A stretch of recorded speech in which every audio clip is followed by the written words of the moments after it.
Hello students, कैसे हो आप सभी? क्या हाल चाल आप सभी लोगों का? तो साथियों, आप सभी का हार्दिक स्वागत, हार्दिक अभिनंदन आपके अपने परिवार UP PCS PW YouTube channel पर। आशा और उम्मीद करता हूं कि आप लोग बहुत अच्छे होंगे और आप सब लोगों की तैयारी भी बहुत ही बेहतर चल रही होगी। तो साथियों, जैसा कि आप सभी लोगों को पता है कि इस समय पर आप सभी तैयारी कर रहे हैं आरओ 2023 एग्जाम मेंस की और साथ के साथ यूपी पीसीएस 2025 मेंस एग्जाम की। लेकिन जैसे ही आप लोगों के मेंस एग्जाम आपके समाप्त होंगे, क्योंकि आरओ 2023 का जो मेंस एग्जाम है वो आपका जनवरी के लास्ट में आपका डेट आई है और 2025 मेंस एग्जाम की डेट अभी आपकी आ ही जाएगी।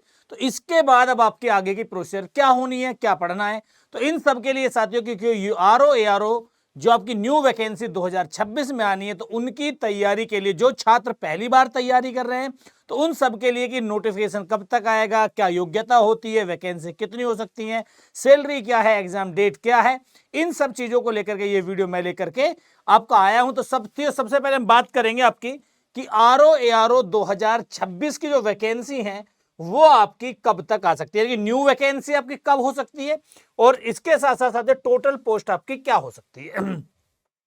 तो यहां साथ जो हम आयोग का जो आपका कार्य करने का जो रवैया उसके आधार पर हम लगाएं, क्योंकि साथियों प्रत्येक 2 साल या 2.5 साल में आपकी आरओ की वैकेंसी आपको देखने को मिलती है। और जो अभी आपका आरओ का जो मेंस एग्जाम अब आपका जनवरी में होगा साथियों, ये वैकेंसी आई थी आपकी सितंबर और अक्टूबर 2023 में। और अगर हम लगाएं कि दिसंबर यानी कि 2026 की भी हम बात करें, तो लगभग 2 साल से अधिक का समय इस वैकेंसी को आए हुए हो चुका है। उसके साथ साथ साथियों की नई वैकेंसी आने की संभावना क्यों बनी है?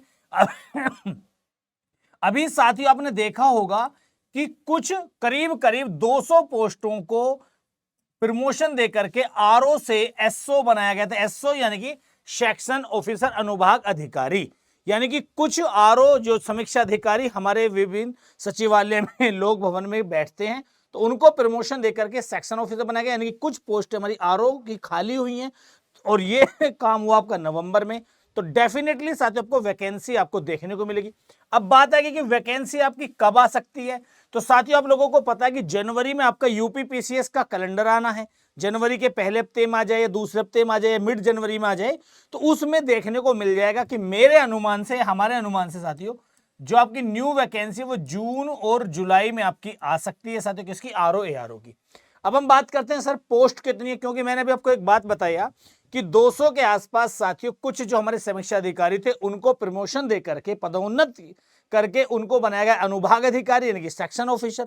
तो लगभग साथियों सारे हिसाब देख करके, क्योंकि जो एक आरटीआई भी अभी आपके की कितनी पोस्ट आपकी खाली है, तो हम कह सकते हैं कि लगभग 350 के आसपास आपको पोस्ट देखने को मिल सकती है, 350 के आसपास।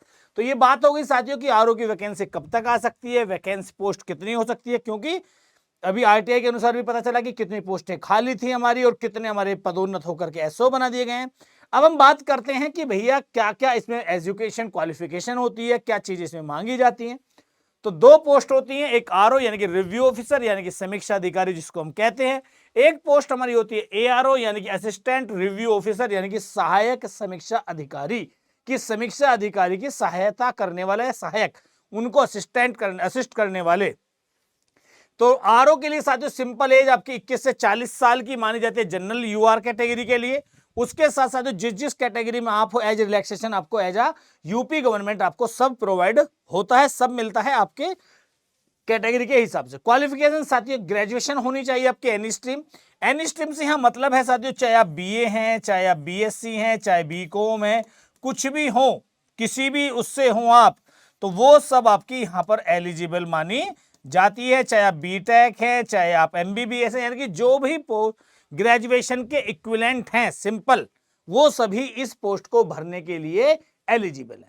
अब हम बात करते हैं साथियों एआरओ के लिए। तो एआरओ के लिए भी एज आपकी सेम है 21 to 40 ईयर्स, और एज रिलैक्सेशन यानी कि आयु में जो छूट होती है वो आपको आपकी कैटेगरी के हिसाब से जैसे जैसे मिलती आ रही है, किसी एससी एसटी को 5 साल, ओबीसी को 5 साल, विकलांगों को, विधवा महिलाओं को, तो जो भी है वो आपको सारी प्रोवाइड होती है। क्वालिफिकेशन यहां पर भी वही है कि ग्रेजुएशन होना चाहिए किसी भी स्ट्रीम में, बीए, बीएससी, बीकॉम, बीटेक, इसके अलावा इक्विवेलेंट जो भी है उसमें भी आप फॉर्म भर सकते। उसके साथ साथ यहां पर एक चीज ऐड हो जाती है, हमारा ओ लेवल का डिप्लोमा। ओ लेवल डिप्लोमा यानी कि 1 साल का जो डोएक के द्वारा जो किया हुआ था, डोएक का ही होना चाहिए O level certificate, O level diploma 1 साल वाला, तो तभी आप एआरओ के लिए क्वालिफाई होंगे। और यहां पर लास्ट में आपके एक टाइपिंग टेस्ट होता है जिसमें आपकी टाइपिंग की जो स्पीड है वो 25 वर्ड पर मिनट की होनी चाहिए। तो एआरओ में ओ लेवल प्लस के टाइपिंग आपका ऐड कर दिया जाता है, वरना आरओ में सिंपल और सिंपल आपका ग्रेजुएशन एंड स्ट्रीम होती है। अब सबसे बड़ी बात कि हम जी आरओ में लग गए, लेकिन सर थोड़ा सैलरी का बता दीजिए कि क्या सैलरी मिलती है। तो मैं आपको बता दूं साथियों कि जो आरओ की पोस्ट है वो थोड़ी हाई लेवल की मानी जाती है और एआरओ की जो है वो थोड़ी सी मतलब इसके इक्विवेलेंट है, क्योंकि आरओ की जो पोस्ट है साथियों वो पे लेवल 8 के अंतर्गत आती है और इसमें आपके 47,600 से लेकर के 1,51,000 रुपए per month in hand salary आपकी आएगी। और यहां पर साथियों एआरओ पे लेवल 7 के अंतर्गत आती है, 44,900 से 1,42,400 रुपए पर मंथ तक की आपकी सैलरी स्ट्रक्चर बन जाता है साथियों। अब हम बात कर लेते हैं यहां पर आपका कि सिलेक्शन का प्रोसीजर आपका क्या क्या है, हमें कौन कौन से टेस्ट देने हैं, कौन कौन से पेपर करने हैं।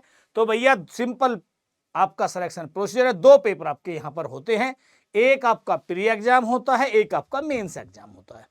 जो प्री का पेपर है वो आपका 200 नंबर का होता है, 3 घंटे का पेपर होता है, 3 घंटे का, जिसमें भैया जीएस जो होती है वो 140 मार्क्स की होती है और हिंदी जो होती है वो आपकी 60 मार्क्स की होती है। निगेटिव प्री में आपका 1/3 की होती है और टाइमिंग इसमें 3 घंटे का टाइम मिलता है, यानी कि जैसे आप प्री एग्जाम क्वालिफाई कर लेंगे तब आप मेंस एग्जाम में बैठ जाएंगे। तो मेंस या मुख्य परीक्षा की जब हम बात करें तो इसके 3 खंड होते हैं, 3 पेपर होते हैं।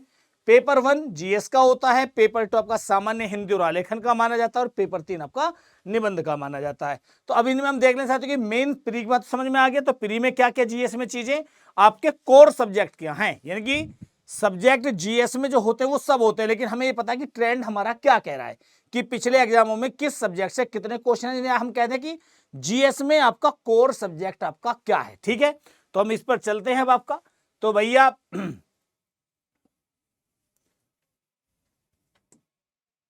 ये आपका पेपर मेंस एग्जाम को थोड़ा सिलेबस वाइडली सीख लेते हैं कि जो पेपर 2 हिंदी और आलेखन वाला है इसमें साथियों खंड 2 होते हैं, एक खंड 1 होता है, खंड 2 होता है। खंड 1 साथियों परंपरागत यानी कि हमारा कन्वेंशनल कहता है, जिसे हम लिखते हैं, राइटिंग वाला जो आपका होता है आलेखन वाला वही होता है। खंड 2 इसका वस्तुनिष्ठ होता है साथियों। और परंपरागत जो होता है आपका 100 मार्क्स का होता है, कितने का, 100 मार्क्स का साथियों। यहां पर आपको देखो दिख रहा होगा ये कुल 100 अंक का। तो इसमें आपको क्या क्या देखने को मिलेंगे, पत्राचार यानी कि 3 पत्र आपको लिखने के लिए मिलते हैं, मुहावरे लोकोक्तियां आती हैं, कंप्यूटर 10 नंबर का आता है, गद्यांश होता है जो आपका 21 नंबर का होता है, तो 21 नंबर का गद्यांश होता है और 10 नंबर की आपकी शब्दावलियां होती हैं, हिंदी से इंग्लिश और अंग्रेजी से हिंदी। खंड 2 में जो होता है साथियों वो आपका तत्सम तद्भव, विलोम शब्द, विशेषण, वाक्य और वर्तनी और वाक्यांश के लिए एक शब्द की यहाँ केवल 5 टॉपिक आपको देखने को मिलेंगे। जहां प्री में आप 6 टॉपिक पढ़ोगे हिंदी के लिए, वहीं आपके मेंस एग्जाम में केवल आपको 5 टॉपिक पढ़ने पड़ते हैं, यानी पर्यायवाची नहीं पढ़ने पड़ते। पेपर 3 जो होता है साथियों निबंध लेखन, कुल 3 निबंध आपके लिए लिखने के लिए होते हैं, प्रत्येक के 40 नंबर निबंध का माना जाता है साथियों। और शब्द सीमा जो होती है वो आपकी 600 शब्द सीमा आपकी मानी जाती है, यानी कि 600 नंबर का पेपर आपको लिखना पड़ेगा। अब हम बात कर ले साथियों, ये मेंस का हो गया, तो बात आएगी प्री एग्जाम का। आपने बताया नहीं ये कि प्री एग्जाम में आपकी क्या क्या चीजें होती हैं।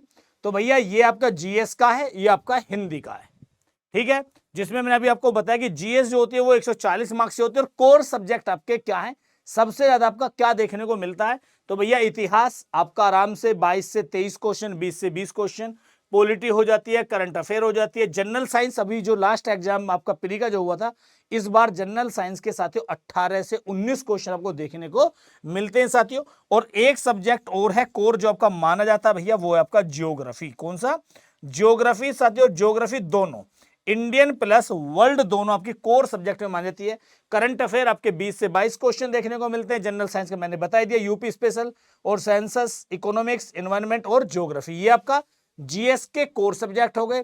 हिंदी में जब मैंने बात करी है साथियों की 60 जो आपके क्वेश्चन होते हैं वो केवल 6 टॉपिक होते हैं, 6 टॉपिक, 10 नंबर का एक टॉपिक है, 10 क्वेश्चन एक टॉपिक से पूछे जाते हैं। ये टॉपिक कौन कौन से हो गए, तत्सम तद्भव हो गए, पर्यायवाची शब्द हो गए, विलोम हो गए, विशेषण हो गए, वाक्य और वर्तनी शुद्धिकरण हो गया और वाक्यांश के लिए एक शब्द, 10 नंबर का एक टॉपिक, ये आपका प्री।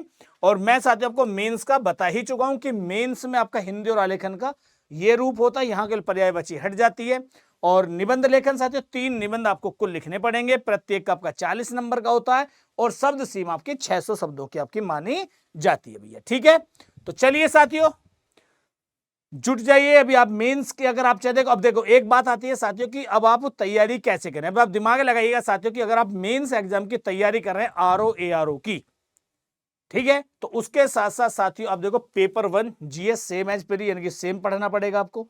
तो जब आप अभी से प्री की भी तैयारी कर सकते हैं, उसके साथ हम बात करें आरओ एआरओ मेंस एग्जाम की, जब आप साथियों वस्तुनिष्ठ के लिए 5 टॉपिक तैयार करोगे, केवल एक टॉपिक रह जाएगा प्री के लिए, वो पर्यायवाची, तो उनको भी आप यहीं पर तैयार कर सकते हैं और यही हालत आपकी मेंस की है। तो चलिए साथियों, उम्मीद करता हूं कि ये सेशन आप लोगों के लिए आरओ एआरओ के लिए बहुत बेहतर रहा होगा और अभी से तैयारी आप जुट जाएगा। तो मिलते हैं साथियों फिर किसी नई वीडियो के साथ, तब तक के लिए धन्यवाद। जय हिंद, जय भारत।